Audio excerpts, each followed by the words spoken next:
Pangulo ng Pamantasan ng Lungsod ng Maynila at isang ekonomista, Professor Emmanuel Leyco. Prof, magandang umaga po. Welcome po sa Special on Saturday with Nicole, Julius, and Jay.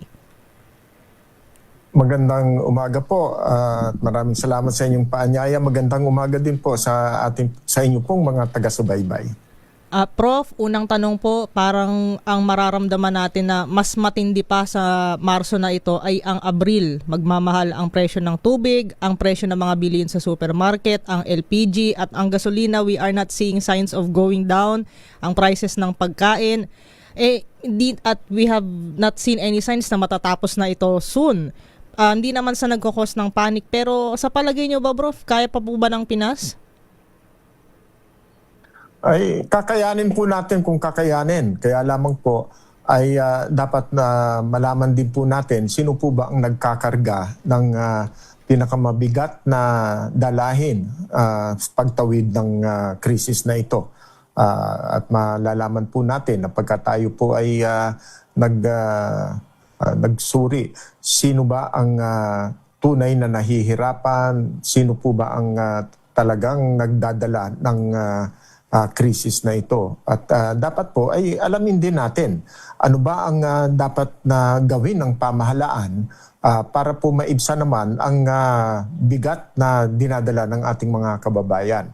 Meron po akong narinig na ang sabi nila tanggalin ang excise tax. Sabi naman po ng mga ilang ekonomista, sabi pa nga po nung isang kinikilalang ekonomista, doon po ang hakbang daw na yan ay stupid. At yung isa naman, ang sinasabi ay ang makikinabang daw niyan ay yung mga mayayaman. At pinakita po ang fuel purchases ng mga top 10% ng ating income groups. At nakita nga po na malaki po talaga ang kinikita, ang binili nila, at maliit naman yung binili ng bottom 10%. Pero ang pagkakaiba po niyan, yung top 10% is ginagamit po yung kanilang fuel purchases para po sa pansariling gamit. Personal na mga kotse, mga sasakyan. Samantalang yung bottom 10%, pagka bumili po sila ng petrolyo, ito po ay ginagamit nila para lagyan ng petrolyo ang kanilang mga jeep, ang mga tricycle, at siguro po pati po yung mga fisher folks na mga kaibigan natin. Kaya maliit lang ang nabibili nila dahil maliit lang po ang kakayahan nila na makabili. Pero ang nakikinabang po doon sa kanilang mga purchases ay milyon-milyon. Katulad po halimbawa sa isang jeep, kung kayo po ay sumasakay pa rin ng jeep. Sabi nung isang tsuper na nakausap natin, ang karaniwang sakay ng isang pampasaherong jeep, yung mahaba po ito, 9 sa isang side, 9 sa kabila, at meron pa pong 2 sa harapan. So 2 po kada pasada ng isang jeep ang makikinabang doon sa kanyang biniling petrolyo. Samantalang kung ang top 10%, siguro po pinakamalaki na doon, 4, 5 ang maisasakay nila. Samantalang doon sa bottom 10% ay mga 20, 18 hanggang 20 ang makikinabang dyan. Kaya po, masakit marinig yung sinasabi na pagka tinanggal ang excise tax, ang makikinabang lang ay ang mga mayayaman. Hindi po totoo yan. Milyon-milyon ang makikinabang pagka tinanggal po ang excise tax. At yan po ay dapat panimulang hakbang lamang ng pamahalaan para maibsan ang dinadalang bigat ng mga mamamayan dahil po sa mataas na presyo ng petrolyo ngayon sa merkado. Yes, Presley ko, magandang umaga po, si Julius po ito. No? Magbabanggit lang po ako ng mga numero at sana po ay ang hiling po namin may palawanag yun po ito sa mga tao na natatakot ngayon dahil tumataas ang mga presyo ng diesel, ng gas, ng mga bilihin. Ang Philippine peso po ay sumadsad ng 60.55 against the US dollar. Ang Brent crude po ay $112.6 per barrel na. At ayon po sa global petrol prices, umakyat na po ang presyo ng diesel sa Philippines ng 81.6% mula nung nagsimula ang Iran War. Ito raw po ang pinakamataas na pagtaas ng diesel price sa buong mundo. Ano po bang ibig sabihin nito sa ordinaryong mamamayan? Ang ibig sabihin po niyan, number one pala tayo. Kaya lang maling ranking ang nalagyan natin. Para po sa mga pangkaraniwang mamamayan, ang pagtaas ng presyo ng diesel, ito po ang ginagamit ng ating pong mga pampasaherong sasakyan. Mahihirapan po yung ating pong mga tsuper, mga operator, at hindi naman po tumataas ang pamasahe, kung kaya't ang magdadala niyan ay ang mga tsuper at saka mga operator. Nagkaroon sila ng 1 peso na taas pamasahe, pero kagyat na binawi ng Pangulo sa loob ng isang araw lamang. So makikita natin yan. Ang transportasyon ay tataas ang cost, at ito po ay magdudulot din ng pagtaas ng presyo ng mga produkto na isinasakay natin at inililikas para po sa mga pamilihang bayan. Hindi lamang po ang transportasyon ng mga pampasahero at saka po ng mga sasakyan ang makakaramdam yan. Pati po ang mga produkto ng mga pangunahing pangangailangan ng mga mamamayan sa araw-araw na ating dinadaanan, tataas na rin po yan. Kaya ramdam na ramdam yan ng ating mga bulsa at ng ating pong mga sikmura. Nakakabahala po yan. Kung sinasabi natin na nasa 60 plus na ang palitan ng piso kontra dolyar, tayo po ay nag-aangkat ng halos lahat ng pangangailangan natin, mula po sa pagkain hanggang po sa mga damit, sapatos, lahat po ay inaangkat natin yan. Kasama na rin yan ang petrolyo. So kung bumaba ang halaga ng piso kontra dolyar, tataas naman ang presyo ng petrolyo dahil po sa palitan ng piso kontra dolyar. Dagdag po yan doon sa pagtaas ng presyo ng petrolyo dahil po doon sa sigalot na nangyayari sa gitnang silangan. So mabigat, nakakabahala ang ganitong mga pangyayari. Tumataas ang presyo ng petrolyo, dumadaos-dos naman ang halaga ng piso kontra dolyar. Kaya po tayo mukhang nagiging napakasikip ng ating kinalalagyan sa mga panahong ito ngayon. Mhm. Prof, tutuhog po ako dyan sa inyong pahayag dahil kung tataas ang presyo dahil patuloy ang pagtaas ng presyo ng gasolina, ng krudo, and sunod na yung pagkain at ibang goods, may mga panawagan po to implement yung mga price control para hindi raw po magdusa yung mga consumer. Kaya lang may mga kumukontra kasi kapag may price control, lalong gagastos, spending more ang mga tao. Para ho sa inyo, how should we take price controls po? Hindi po ako naniniwala na pagka nagkaroon ng price control, maraming magsasamantala na mamimili ng mas marami. Ay, hindi po totoo yon. Dahil ang mga mahihirap, pagka nagkaroon ng pagtaas ng presyo ng bilihin, mababawasan ang kanilang bibilhin na mga pagkain, yung kanila pong mga pangunahing pangangailangan, ay mahirapan silang matugunan. So, hindi naman po sila bibili ng mas marami kaysa kailangan dahil bumaba ang presyo ng bilhin. Hindi po totoo yan. Marami na pong mga pag-aaral ang ginawa nung mga nakaraan pa na ang mga mahihirap pagka po bumaba ang presyo, hindi po nila dadagdagan o kaya ay gagamitin nila ang pera nila sa mga ibang paraan. Meron po siguro na mga magsasamantala pero hindi po yan ang kalakaran. Ang mga mahihirap na tama lang, sakto lang ang kinikita nang walang pagtaas ng presyo ng bilihin. Ngayon po ay mahihirapan na at mababawasan ang kanilang bilihin. Hindi po yan tamang o hindi angkop na argumento po yan para po magkaroon ng price control. Pero sa ngayon po, dahil energy emergency lang ang dineklara ng Pangulo, hindi po yan ang state of national emergency. Hindi po yan pwede sa price control.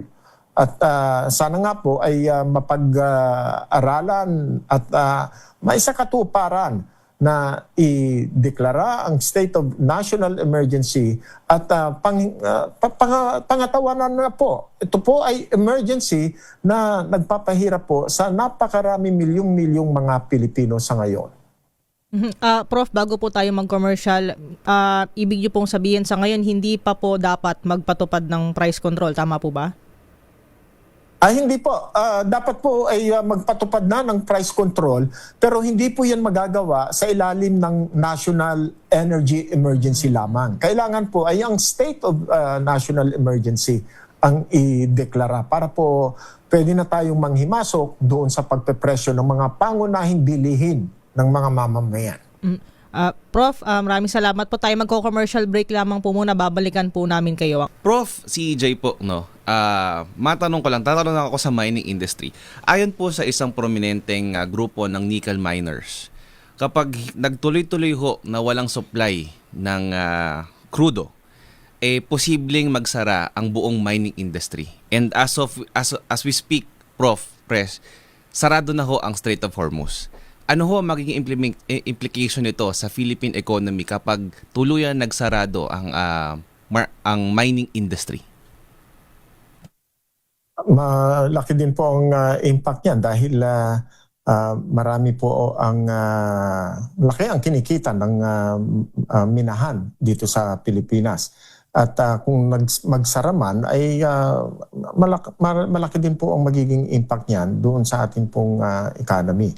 Pero ang mas malaki pa pong impact niyan kung halimbawa po maging tuyo ang ating petrolyo dito sa Pilipinas ay yung ating ekonomiya sa kabuuan.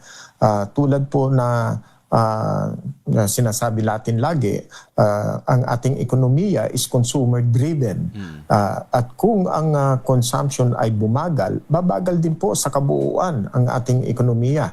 Kung ang supply ng petrolyo ay mawala, tumigil sa iba't ibang lugar ng ating Pilipinas. Katulad po ng nabalitaan natin, mahigit na 400 istasyon ang nagsarado.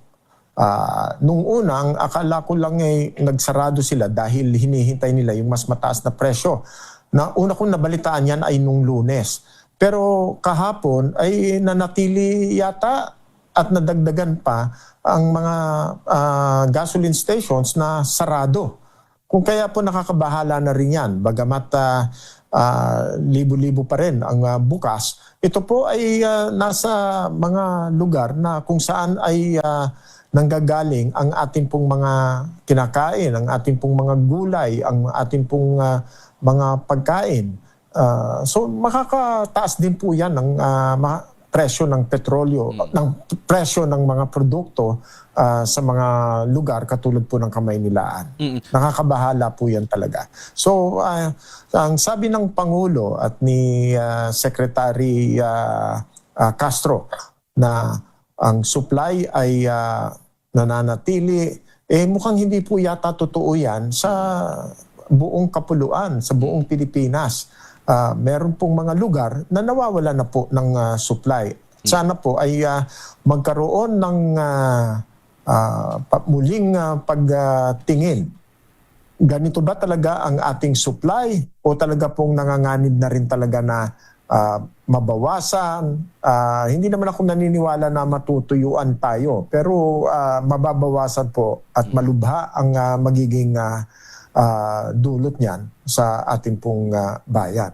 At sa ngayon, sinasabi nila na mataas ang presyo, kakayanin pa rin. Mukhang hindi na po kaya. Yung may supply tayo pero ang mga mamamayan ay hindi na makabili dahil hindi na po nila abot ang taas ng presyo ng petrolyo. Prof. Leyco, gusto po nating matapos na ang digmaan na to para hindi na tuluyan pang sumadsad ang ating ekonomiya sa mga nangyayari ngayon. Sinabi kanina ni US Secretary of State Marco Rubio sa media na magtatagal lang daw ng ilang linggo ang digmaan. Hindi na raw ito aabot pa ng mga buwan-buwan. Ngunit parang hindi naman kumpiyansa ang mga tao dahil sa mixed messaging na nanggagaling sa Tehran, sa Kapitolyo ng Iran.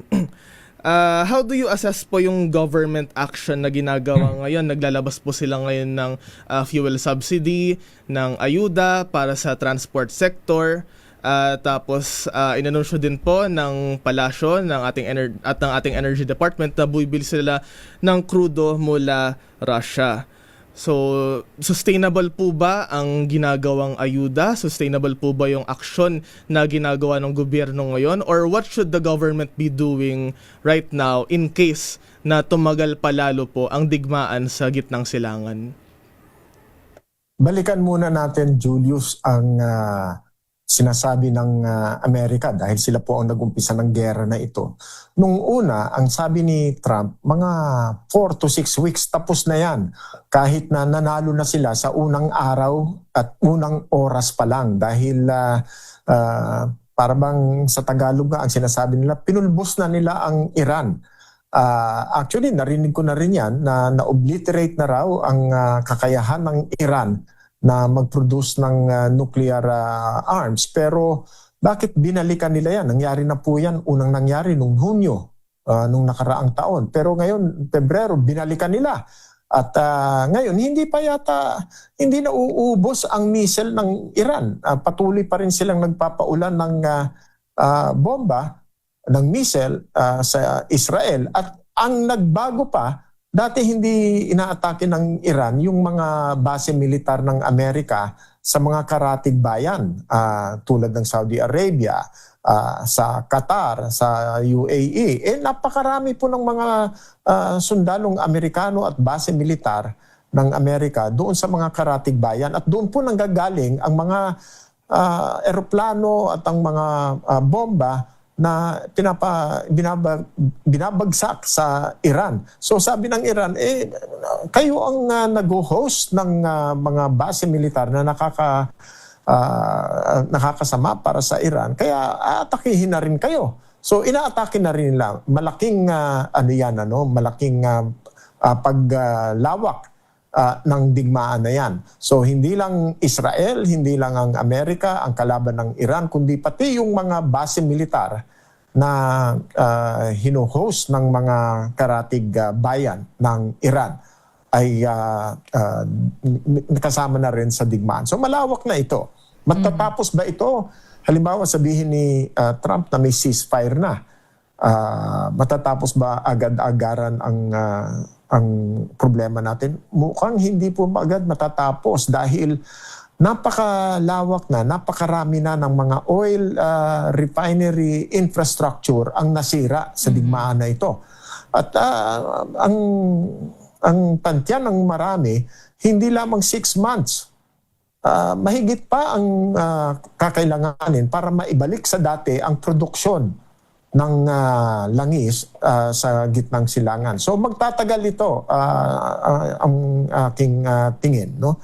Maski na magkaroon ito ng ceasefire, which is mukhang hindi pa po yata mangyayari dahil sabi ng Iran, kailangan magbayad kayo, kailangan tigilan nyo ito at lumayas na kayo dito sa mga kapitbahay naming mga bayan at igalang na ninyo ang karapatan ng Iran para po manatili bilang isang malayang bayan. Mukhang mahirap po ang sa parte naman ng Amerika na sabihin nila na aalis sila doon sa mga base militar sa gitnang silangan. Mahirapan po yon. So mukhang magtatagal at wala pa pong ina-announce na formal na negosasyon ang Amerika, Israel at ang Iran. Wala pa po yon. So magtatagal ito. Ngayon, ang nangyayari sa atin, apektado na talaga tayo dahil ang presyo ng petrolyo ay pinakamataas sa buong mundo.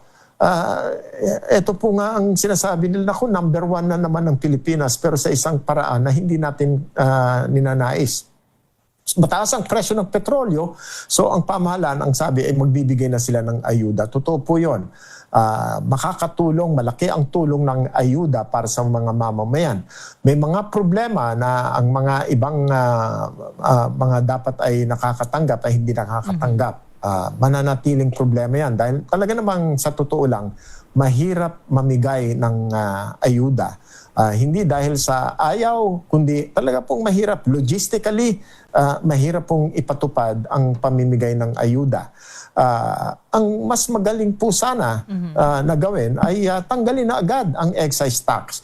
Nasa palasyo na ang Emergency Powers Act na ibinigay ng Kongreso para po sa Pangulo. Pero magtatagal pa raw daw po para bago ipatupad yan kasi 15 days daw ang waiting period. So kung pinirmahan yan makalawang araw, 13 days pa. Mahigit pa po sa mga kalahati ng buwan bago ipatupad yan. Pero may nagsasabi, wag ipatupad dahil ang makikinabang daw dyan ay ang top 10% ng income groups ng Pilipinas dahil sila ang pinakamaraming binibili at sila makikinabang doon sa removal ng excise tax at ng value-added tax. Hindi po ako naniniwala dyan. Yung bottom 10% mas maliit ang kanilang binibili na petrolyo pero ang gamit ng petrolyo na binili nila ay magkaiba sa gamit ng petrolyo ng top 10%. Yung pinakamayaman sa atin, bumibili ng petrolyo, gamit nila pampersonal. Pero yung bottom 10%, hindi po sila bumibili ng petrolyo para po mag-joyride. Ang ginagamit nilang petrolyo ay ginagamit nila sa mga pampasaherong jeep, sa mga bangka, sa mga rider at mga iba pa. Ito po ay pampublikong gamit. Hindi po ito pampersonal. Kaya po makakatulong na tanggalin agad ang excise tax, 10 piso, 6 na piso, 5 piso po ang makakaltas doon sa presyo. At pag-aaralan na rin, yung oil deregulation law ay inadapt dahil po nung panahon na yon ay stable ang palitan ng piso kontra dolyar at stable din ang presyuhan ng petrolyo. Pero ngayon po, ibang-iba na ang sitwasyon. Hindi po stable ang palitan ng piso kontra dolyar at hindi rin po stable ang presyuhan ng petrolyo. Yes po. Kaya po, dapat talaga ay repasuhin na Yes yan. po. Prof. Leco, actually, nabanggit niyo po kanina, parang hindi nauubos ang missiles ng Iran. May report po ang Reuters na 1/3 lang daw po pala ang napasabog o nasira ng US sa missile inventory ng Iran. Pero sana po ay matapos na po itong conflict. Maraming salamat po sa inyong oras. Professor Emmanuel Leco, isang ekonomista at dating Pangulo ng Pamantasan ng Lungsod ng Maynila. Maraming salamat po. Thank you po. Maraming salamat po sa inyo at magandang umaga sa mga taga-subaybay ng inyong programa.